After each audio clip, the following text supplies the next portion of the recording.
Today's topic we're going to talk about is warm-ups. Now we're going to be looking at the benefits of warm-ups and how we can actually conduct them.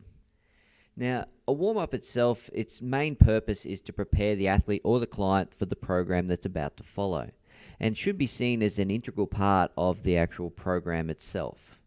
Now, there are many benefits to warm-ups. The first one here being that the body temperature is raised.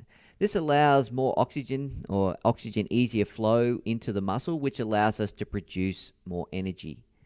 You can also see there that there is a redistribution of blood flow. Now, this is important because we need blood flowing to the muscles that are activated. Now, obviously, we understand that blood carries oxygen. It also carries nutrients to these muscles, which allows the muscles to keep contracting. If we don't have adequate blood flow, then we move to our anaerobic systems, which may cause us to have premature fatigue. Another benefit of warm-ups are that they stimulate the activity of the central nervous system. Now, the central nervous system is where we hold all the motor patterns that we have learnt, or any movement patterns that we have learnt through previous experiences.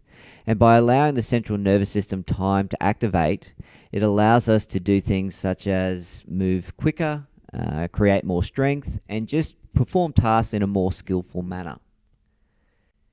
Research has also shown us that when a person doesn't warm up properly, that their heart can actually change the way in which it contracts. And this is obviously something that is quite unhealthy for us. So what they have shown is that when a person does warm up properly, and they do it in a gradual manner, that this problem doesn't arise. So therefore, especially for people who are predisposed to any heart issues, it is vitally important that they actually do a warm-up. Now, another benefit of a warm-up is that it lubricates the joints. Now, our joints lubricate through movement. So as we start at a low intensity and start to build up, the movement within the joints allows synovial fluid to flow into them, and therefore make sure that they can lubricate properly, and therefore we decrease the risk of any damage occurring throughout the exercise session itself. If we start at just high intensities, then there is a chance of damaging the joints as we start to exercise.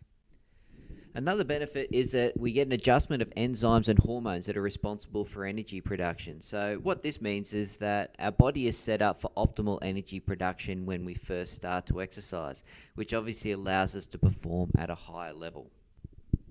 It's also been found that warm-ups decrease post-exercise muscle soreness. So this is the muscle soreness that you experience 24 to 48 hours after your exercise. And this is seen to be more efficient than elongating your cool down. So by having a sufficient warm-up, you are going to decrease the soreness that your clients will actually feel post-workout. So basically, the benefits of warm-up are quite simple. There are two major things. It improves the performance that's about to occur, and number two, it decreases the risk of injury for the client. So I'm sure you can agree that these are two important things, and so therefore we must ensure that our clients are doing their warm-ups properly. So when performing a warm-up, there are two major components. We have a general component and a specific component. Now, the general component consists of some light aerobic work, so starting off somewhere between about 40 to 60%, that generally uses large muscles, and especially the ones that are going to be used during the training session. We then follow this up once the muscles are warm by some active range of movement stretches or some active range of movement drills that can include warm-up sets if you are doing resistance training. After the general phase, we move on to the specific.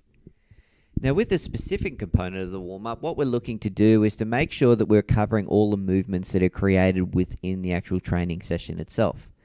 So any activities that we're going to be participating in should be included within this section. And in terms of the intensity of it, the intensity at the end of the warm-up should be coming close to matching the intensity of the training session. So therefore, the more intense the training session, the longer the warm-up needs to be so that the person is adequately warm for what's about to occur. We can also use the warm-up to mentally prepare our athletes or our clients for the training session that's about to follow. We can inform them about what's about to occur and make sure that they have adequate arousal levels so that they can perform the exercises to their optimal ability.